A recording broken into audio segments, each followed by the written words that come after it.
자, 여러분 흔히 샤킬 오닐 하면 뭐가 떠오르나요? 골대 다 부수고 다니던 그 괴물 같은 센터? 아니면 TV 나와서 맨날 실실 웃으면서 농담이나 따먹는 동네 덩치 큰 형 같은 이미지죠? 아마 농구 좀 좋아하시는 분들은 샤크가 은퇴할 때쯤 이제 저 형도 돈 좀 써가면서 노후나 즐기겠구나 생각하셨을 거예요. 근데 웬걸? 이 형님 지금 현역 때보다 돈을 더 많이 법니다. 그것도 그냥 좀 더 버는 수준이 아니라 아예 차원이 다른 레벨로 가버렸어요. 아니 상식적으로 말이 됩니까? 운동선수가 은퇴하고 나서 사업으로 성공하는 게 얼마나 어려운 일인지 여러분도 잘 아시잖아요. 대부분은 사기당하거나 이상한 레스토랑 열었다가 말아먹거나 아니면은 도박에 빠져서 파산하는 게 NBA 스타들의 흔한 레시피인데, 샤킬 오닐은 지금 전 세계의 비즈니스맨들이 가장 주목하는 투자자 중 한 명이 됐단 말이죠. 이게 대체 어떻게 가능한 건지 제가 오늘 그 속사정을 아주 현미경으로 들여다보듯이 꼼꼼하게 파헤쳐 드릴게요. 아마 듣다 보면 와, 이 사람 진짜 시나리오 쓴 거 아냐 싶을 정도로 소름 돋는 포인트가 한두 개가 아닐 겁니다. 자, 일단 샤크의 현재 자산부터 짚고 넘어가야겠죠. 여러분, 이 형님이 지금 얼마를 갖고 있는지 아세요? 공식적인 자산만 수억 달러가 넘어가는데 중요한 건 그게 다 현금 흐름이 살아있는 사업체들이라는 겁니다. 구글 주식 초기 투자자였다는 건 이미 유명한 얘기고, 파파존스, 크리스피 크림, 파이브 가이즈 같은 프랜차이즈부터 시작해서 리복의 지분까지 갖고 있어요. 심지어 엘비스 프레슬리랑 마릴린 먼로의 초상권까지 이 형님 손안에 있습니다. 아니, 대체 농구 선수가 왜 죽은 할리우드 스타 초상권을 사느냐고요? 여기서부터 샤크의 천재적인 사업 감각이 드러나는 겁니다. 자, 본격적인 비즈니스 얘기로 들어가기 전에 우리가 꼭 알아야 할 사건이 하나 있어요. 샤크가 처음 NBA 데뷔했을 때 이야기인데 이게 진짜 기가 막히거든요. 여러분, 20대 초반에 갑자기 수십억 원이 통장에 꽂히면 어떨 것 같아요? 제정신 유지하기 힘들죠. 샤크도 그랬어요. 첫 계약금을 받자마자 이 형님이 한 짓이 뭐냐? 1시간 만에 100만 달러를 다 써버립니다. 네, 13억 원을 1시간 만에 태운 거예요. 벤츠 최고급 모델 세대 사고 부모님 집 사드리고 본인 보석 사고 하니까 통장 잔고가 0원이 된 거죠. 근데 여기서 반전이 일어납니다. 은행 매니저가 샤크를 따로 불러서 그러더래요. 샤크, 너 지금처럼 살면 1년 안에 길거리에 나 앉을 거야. 이 한마디에 샤크는 충격을 먹고 그때부터 경영학 공부를 시작합니다. 그냥 문의만 공부한 게 아니라 박사 학위까지 따버려요. 이게 샤킬 오닐이라는 사람의 무서운 점입니다. 덩치만 큰 게 아니라 머리도 그 덩치만큼 굴린다는 거죠. 그런데 여기서 여러분이 궁금해할 만한 게 하나 더 있어요. 아니, 아무리 공부를 했다고 해도 어떻게 그렇게 굵직굵직한 투자를 다 성공시키냐라는 거죠. 여러분, 샤크의 투자 원칙은 딱 하나입니다. 내가 좋아하는 거, 그리고 내가 사용하는 것. 이 원칙 하나가 지금의 샤크를 만들었어요. 대표적인 예가 바로 그 유명한 월마트 운동화 사건입니다. 사실 샤크는 처음에 리복이랑 엄청난 계약을 맺고 비싼 농구화를 팔고 있었어요. 근데 어느 날 한 아주머니가 샤크한테 와서 울면서 따지더래요. 당신 농구화가 너무 비싸서 우리 애한테 사줄 수가 없다. 당신은 애들 눈물이나 짜내는 장사꾼이냐? 라면서요. 보통 스타들이라면 그냥 무시하고 지나갔겠죠?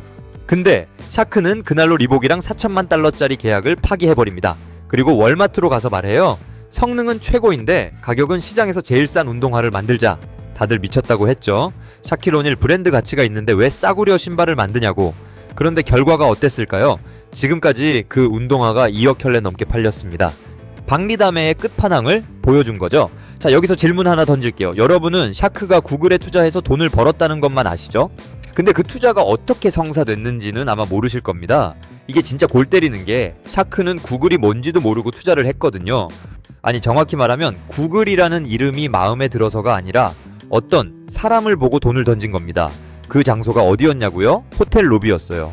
어떤 아저씨가 자기 애들이랑 놀아주는 모습이 너무 보기 좋아서 말을 섞었는데, 그 아저씨가 하는 말이 우리는 전 세계 정보를 다 정리할 수 있는 검색 엔진을 만들고 있다는 거였죠. 샤크는 그 말 한마디 믿고 주식을 샀는데 그게 지금의 구글이 된 겁니다. 이게 운이라고요? 아니요, 샤크는 그때 이미 사람을 보는 눈을 키우고 있었던 겁니다.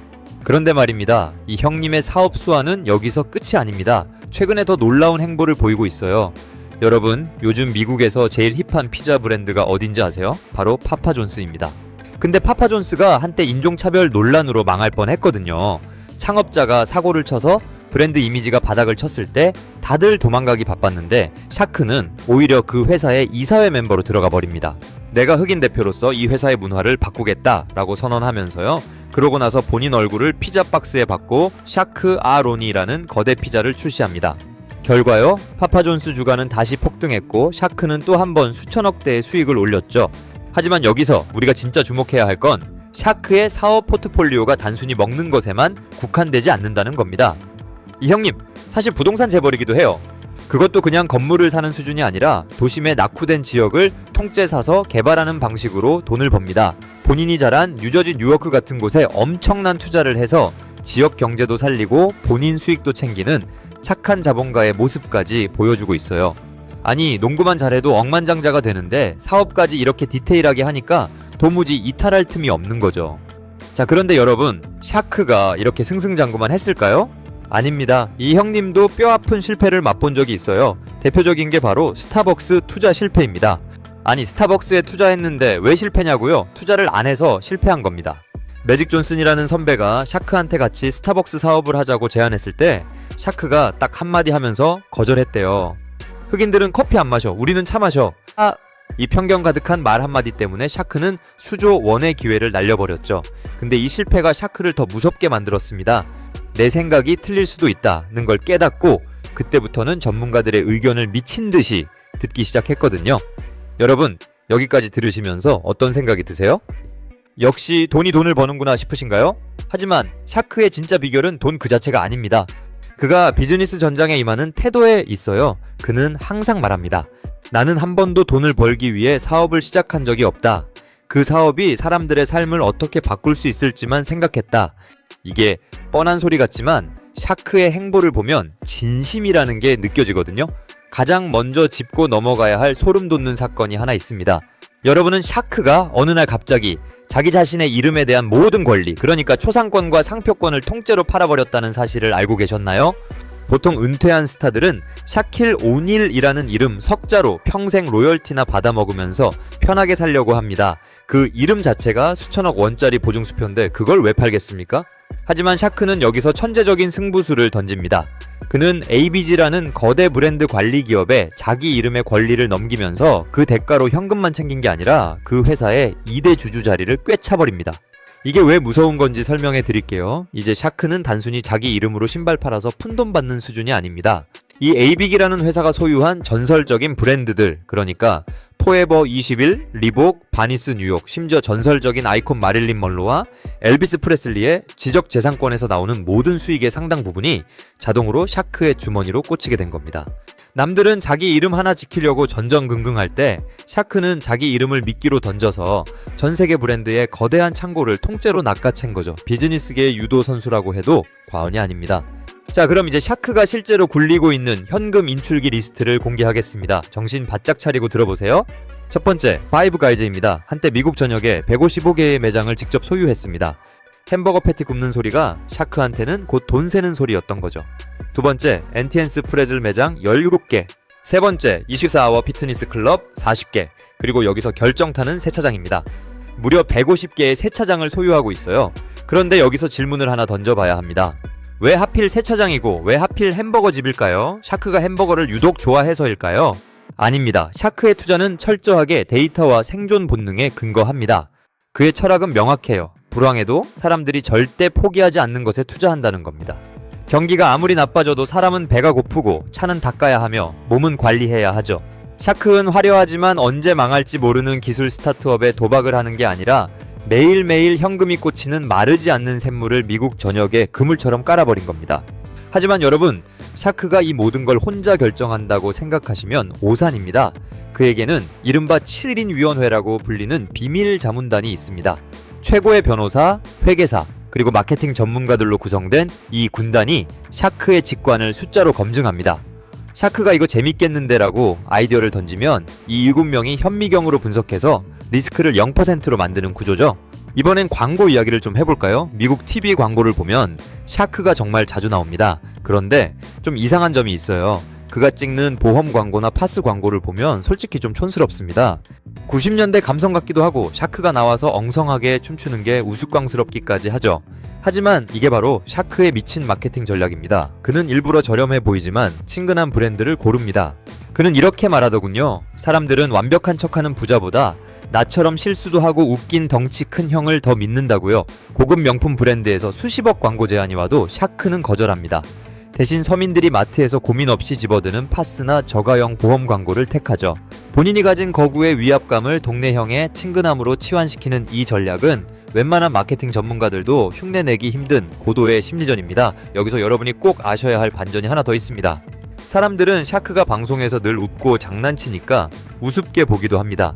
하지만 그의 공식 직함 중 하나는 닥터 샤킬 오닐, 바로 교육학 박사입니다. 그가 은퇴 후에 MBA를 따고 박사 학위까지 받은 이유는 정말 단순하면서도 무섭습니다. 비즈니스 미팅에 나갔을 때 정장 입은 녀석들이 나를 그저 덩치 큰 운동선수로 취급하며 자기들끼리 어려운 용어 쓰는 꼴을 더는 못 보겠다는 것이었죠. 실제로 대기업 간부들이 샤크를 앞에 앉혀두고 무시하는 투로 대화를 나눴을 때 샤크가 갑자기 논리정연하게 그들의 비즈니스 모델의 허점을 파고들며 학술적인 데이터를 들이밀어 사색이 되게 만들었다는 일화는 아주 유명합니다. 그는 이제 덩치로 상대를 밀어내는 게 아니라 지적인 능력으로 상대의 숨통을 조이는 법을 깨달은 겁니다. 심지어 그는 요즘 DJ 디젤이라는 이름으로 세계 최대 EDM 페스티벌 메인 스테이지에 섭니다. 처음엔 다들 은퇴하고 취미생활 하는 줄 알았죠. 하지만 이건 제 세대와의 접점을 만드는 소름 돋는 마케팅입니다. 지금의 10대들에게 샤크는 농구 전설이 아니라 힙한 DJ 아저씨입니다. 젊은 층과 소통하며 자신의 브랜드 가치가 늙지 않게 방어하고 있는 거죠. 지금까지 우리는 그가 어떻게 파산의 위기를 넘기고 수조 원대 브랜드 제국을 건설했는지 지켜봤습니다. 하지만 여기서 정말 중요한 질문이 하나 남습니다. 대체 이 형님은 그 엄청난 돈을 다 어디에 쓰려고 하는 걸까? 그리고 그는 어떤 사람으로 기억되길 원하는 걸까 하는 점이죠. 가장 먼저 이야기할 부분은 세상에서 가장 독한 아빠라고 불리는 샤크의 교육 철학입니다. 여러분, 샤크의 자산이 5천억 원이 넘는다는 건 이제 다들 아시죠? 그런데 그의 자녀들은 아빠한테 돈을 받기가 하늘의 별 따기보다 어렵다고 합니다. 샤크는 아이들에게 입버릇처럼 이렇게 말합니다. 나는 부자지만 너희는 부자가 아니다. 이게 그냥 하는 소리가 아닙니다. 샤크의 집에는 아주 엄격한 규칙이 하나 있어요. 아빠의 돈을 지원받고 싶다면 무조건 학위를 가져와야 한다는 겁니다. 그것도 학사 학위 하나로는 어림도 없습니다. 나에게 사업 계획서를 가져오려면 적어도 3개의 학위는 따와야 할 거다 라고 선언했죠. 심지어 그는 자녀들에게 너희가 대학을 졸업하고 나서 내 회사를 운영하고 싶다면 너희도 면접을 보고 다른 지원자들과 똑같이 경쟁해야 한다고 못을 박았습니다. 왜 이렇게까지 하는 걸까요? 샤크는 자신이 20대 초반에 1시간 만에 10억을 날렸던 그 공포를 자식들은 겪지 않길 바라는 겁니다. 불을 물려주는 게 아니라 불을 만드는 능력을 물려주겠다는 거죠. 이건 단순한 자린고비 정신이 아닙니다. 자식들이 샤킬 오닐의 자녀라는 이름표를 떼고도 세상에서 살아남을 수 있는 강인한 포식자로 키우려는 그만의 거대한 설계입니다.